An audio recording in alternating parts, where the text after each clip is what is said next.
We were on a learning curve. I mean, this was new. Hospice was, we were under the radar, really. What's hospice? The culture at that time was that patients died in a hospital. If a patient died at home, it was considered an unnatural death. Police had to be called and the coroner had to be notified. The concept was let's bring the professional care to the patient in their home. Having patients and families admit to a hospice was also difficult because it was hard to explain what we did and why it would be an advantage for them to be in a hospice. And we formed very good relationships with patients and their families. And many, many families proved that for us because they would offer to be volunteer workers. I'm really proud of the fact that Hospice of Northwest Ohio continues to be focused on the mission that was created when our organization was formed. We are the legacy hospice provider, community-based, independent, nonprofit. And I think that hospice will become more and more important as healthcare is rendered outside of the acute care setting.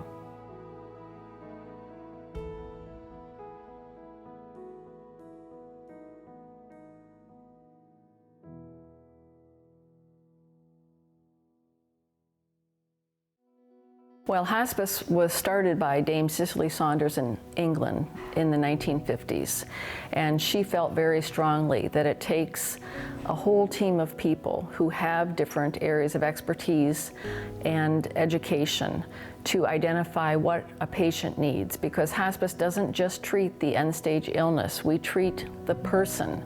The reason for the team approach was that no one discipline could meet the complex needs of the patient and family. A doctor by themselves couldn't, a nurse by themselves they couldn't, a counselor or a chaplain by themselves. The whole purpose of a team was so that you weren't working in isolation, that you can call upon other professionals to help solve problems, to make the patient as comfortable as possible. The first hospice in the United States was in New Haven, Connecticut. I had seen how excited people were in New Haven about the hospice concept. It was pretty well recognized that although we were relatively good at treating people with cancer, with surgery or radiation, when they were no longer responsive to those kinds of treatment, we didn't really have a mechanism for caring for them. So it was a recognized gap in the care of the patient that made us say, this is something that shouldn't just be restricted to one area of the country. We had happened to move to Toledo in 1976, so said this is a good opportunity to do that. It was sometime around 1977, 78. I received a call from Dr. Roland Skeel. He was a good friend of mine, and he called and he said he had a group of people who'd been meeting about a new subject which was called hospice, about which I knew nothing. And he said they'd been meeting for a while and hadn't progressed very far, and he wondered if I'd go take a look and see if I could help them out. Well, I recommended that they incorporate, first of all. Once they'd done that, apply for a 501c3, which they did. At that time, I was a trust officer at the Toledo Trust Company. And there was a new entity in town called the Toledo Community Foundation. It was relatively unknown. Community foundations like to fund old issues in a new way or emerging issues. So it seemed a perfect fit for the Community Foundation to fund. So I called my friend Dr. Skeel, and he and I sat down on my living room floor and wrote a grant request to the Community Foundation for $30,000. And it was granted. Tom Wernert, who was the director of the 648 board, which was very interested in what we were doing because he felt there had to be a mental health component to it. And indeed there was. So we had lunch, and Dr. Skeel and I got together again and wrote another grant request. They matched the grant that was made by the Toledo Community Foundation. That gave us sufficient funds that we felt comfortable hiring an executive director, and that's when Virginia came aboard. It's really interesting because at the beginning we didn't really know what sort of leadership we needed to have. There were some who thought that the director ought to be a physician, others who argued strongly it ought to be a nurse, and guess what? The nurse part of it won. And how lucky for hospice that it was a nurse and that it was Virginia. Well, I knew Dr. Roland Skeel from MCO and the Medical College of Ohio, and also from the Cancer Network. And he called one day and he said that they were looking for a director of the new hospice program and wondered if I'd be interested. I was interviewed at the same time that Dr. Sharon Arrow was. It was December 1980, and we began January 1st, 1981. So Virginia really became the visionary, the driving force behind what was to become the real functional organization of Hospice of Northwest Ohio. Well, I think her strong will was beneficial to starting Hospice of Northwest Ohio. As the legacy provider, no one knew what hospice was about. No one even knew the word hospice. And so it took her will of iron to push through some of the initial barriers that we faced. And the subject matter was tough. Our society didn't really want to talk about dying or the care of the dying. And so there were lots of barriers to starting conversations and getting funding and getting a commitment from our community that this was important work. We only had 5 people on our staff. Dr. Sharon Arrow was our medical director, Heikison, the psychologist. We had a part-time accountant, and Judy Kaiser was our secretary, bookkeeper, but she was also our first volunteer director. So that was the original staff within the hospice program. But we needed nurses to provide the nursing care in the home. So we contracted with the Visiting Nurse Service, which had a pilot hospice program. The original founding nurses were Judy Siebenick, Sue Biesecker, and Marge Robertson. Well, I think all the staff were eager to be part of a new hospice program. This was a part of a health care that had long been neglected, and it was an opportunity to help people at the end of life. When we began, we only had 5 patients, and they all had cancer. The staff were experts in metastatic cancer. Today, only about 1/3 of our patients have cancer. Most have progressive chronic illnesses such as end-stage heart disease, COPD, dementia. And so our staff now have to be experts at all these chronic illnesses that progress and cause someone to be terminally ill. There was no insurance companies paid for hospice care. Most of them didn't know what it was. So there was no one to pay for what we did. The Medicare hospice benefit went into effect in the early 80s, and it legitimized hospice care and allowed hospices to bill for our services. So it created sustainable revenue that underwrote the operations of the hospices across the country. The Medicare hospice benefit is considered to be the gold standard of Medicare today. Our first offices were on Collingwood Boulevard in the old Flower Hospital. The space was donated by Flower Hospital as well as the desk and chairs. And when we first started, we had a donated typewriter that only typed cap letters. And during the winter time, the boiler would break down and we'd have to sit in our overcoats and work at our desks. But then we were notified that the hospital was going to be torn down, so we moved over to the nursing dorm on Collingwood Boulevard and had our offices there with the mental health board agencies. And then as we grew, we moved over to Sun Forest Court. And it was at that period that we had a 10 inpatient unit at Lake Park. We knew from the first few years of hospice care that some people didn't want to die at home, or they didn't have caregivers who could help provide that 24-hour care at the bedside. And so we knew that inpatient hospice care would be a valuable resource. Well, the pilot program had reached capacity in a year. And one day, the Knights called me and invited me over to their home. They asked whether we might be interested in having our own hospice center. So they drove me over to this beautiful 20-acre site on East River Road and said that they'd like to donate the land to hospice. We had never had a capital campaign before, and so it was a bit of a stretch for us to accept the gift from the Knights and to build a facility and figure out how to do this work in a different fashion. You talk about fundraising, development work comes naturally because when you're excited about something and when you know that it's good work and you know that it provides value, this hospice is the community's hospice. This is the outgrowth of people who said, we're going to make this happen. When it came time to design the building, the staff of hospice and some board members went down to Dayton and looked at the new building that they had put up, and they learned a number of things. One of which was that they wanted it to look not like a hotel or typical hospital. And the whole purpose was to make it as home-like as possible. It was going to be a natural setting, so to have a facility that was open to the outdoors, to nature, and every room would be private for the patient, and we have the family rooms on either wing that have fireplaces, and also have an outdoor area.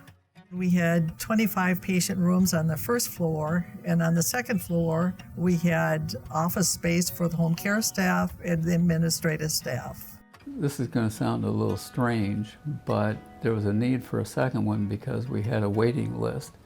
When we talk about a hospice care, a waiting list is a real oxymoron. And it was heartbreaking to tell people they couldn't use the inpatient center. And so the Toledo Center was built.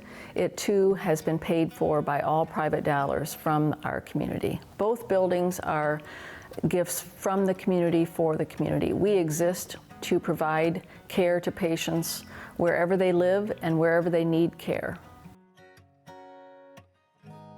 So the tremendous growth over the years has just been incredible. Two excellent locations, one on Detroit Avenue and the other on River Road. One of the greatest things, though, I think about hospice is the ability to attract the right people. You have to be a special person to work at hospice.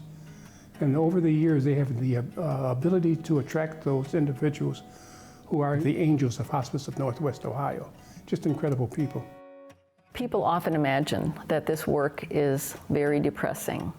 And of course, it can be very sad sometimes to watch a family say goodbye to a loved one. But there are many moments that are rewarding and filled with life's joys and healings, which make it all worthwhile.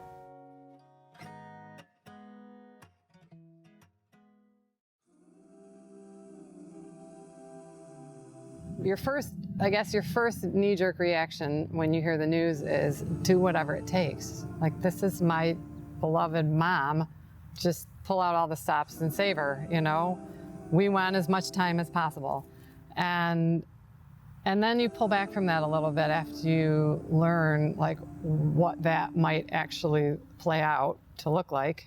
And Mom had always said that she didn't want that, that she wanted you know, as much normalcy as possible and a peaceful death. And when we asked her what that looked like, she said, my daily life. The ordinary to her was extraordinary, and it became more than that. It became just really the most sacred chapter, not just in her life, but in ours too. To do that, you know, because we literally slept in her king-size bed with her until the last few days when she needed a hospital bed, and it was truly privilege. Like, we were like vying for the chance to do it, honestly. Like, I was like, I'll take tonight, you know. But I mean, you get tired. It is extremely tiring, and it asks a lot of you. You don't think you can do it until you're in the middle of it, and then you realize, well, I'm the only one here, and this needs to be done, and you do it, and then you realize it was a really great experience. In April of 1997, she was diagnosed with cancer. She had numerous surgeries, numerous radiation treatments, chemotherapy. They would get it all initially, and then it would recur, and the meds that she was on were distributed all around like a 30-mile radius of our home. So I was driving back and forth, caring for her. It was at a point where I had to admit to myself that I was physically, emotionally, and spiritually drained, exhausted. And that's when I realized I had to reach out to hospice. When Jane died, I thought that my pain of seeing her in that condition and seeing her suffer, I thought that would go away, and I thought that would be it. And what I did not anticipate was the pain of loneliness when I knew she was gone. After almost 31 years, we grew up together. I mean, she was 17, I was 18, and when Jane passed, this unanticipated pain, which far surpassed the pain that I was experiencing just seeing her in that condition, was totally unanticipated.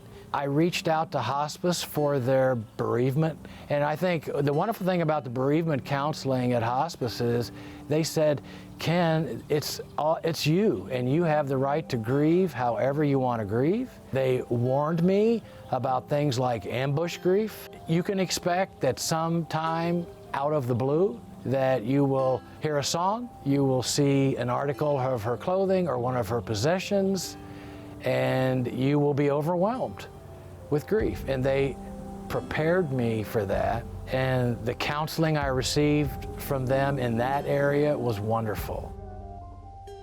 A lot of times, like I say, if I go to a home and there's a hospice patient there, I'll tell the caregiver, you know, if it's nice out, go outside, go for a walk. Because a caregiver, that's the hardest job in the world. It is such a hard job, and my heart goes out to any caregiver. And we do a lot here at hospice for caregivers as well, and giving them respite. I also do Sincera, which is another one of our services that we offer here at hospice. And I have a Sincera patient, and she and her daughters say now, they says, Mom loves you more than she loves us, because she says, oh, I can't wait for Margaret to come and see me. So that's the best part about it. You know, if I can get their minds off of, you know, what they're having to deal with, then I feel like I've been successful. And also give the family some relief if they need it as well. There's no one person that is the end-all and the be-all at Hospice of Northwest Ohio. On any given day, it could be anybody from the maintenance, to the garden, to one of the physicians, to one of the team leaders, to one of the volunteers. I had never seen people work together with such coordination and mutual commitment. Volunteer can, starting just to be a friend to the patient so that the family, the caregiver, can have a break.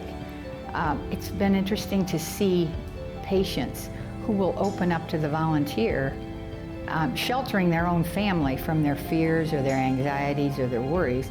They'll open up to the volunteer in a very precious way, and that's very helpful to all concerned.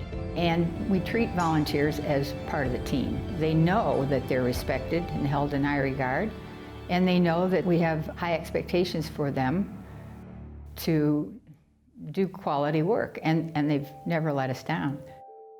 Our mission has always been to provide compassionate care to patients at the end of life and to their families. And in addition to that, we've had a mission of educating.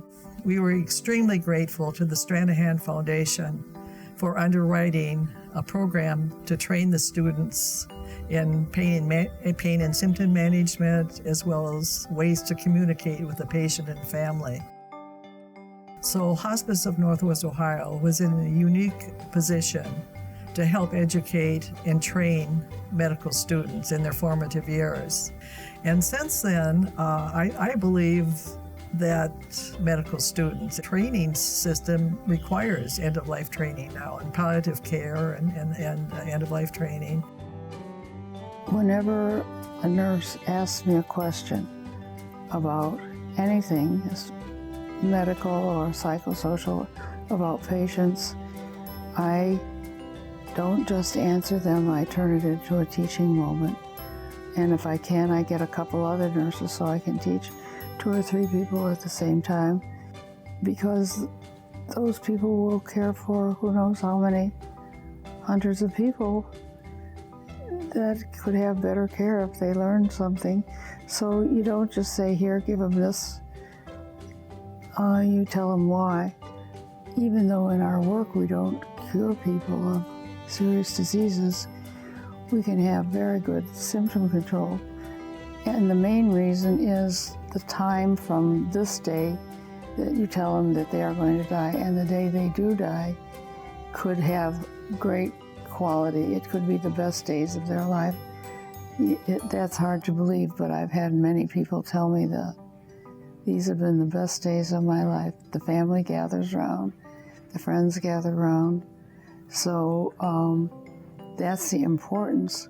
But how do you tell them they're dying? I believe that before you go into a room to have a conversation with patients or family, you should look at it as seriously as a surgeon goes into a surgery. You should center yourself so your whole attention is on that person. And then as soon as they see that you're with them, they're with you. If anybody cries, let them cry. Don't try to stop the crying. That's a big mistake. And if you feel like crying, like if I feel like crying, I let myself cry in front of the patient. And some people think that's bad for a patient. They'll think the doctor is weak and sitting there crying, but that's not how they respond. They'll say, even the doctor cried.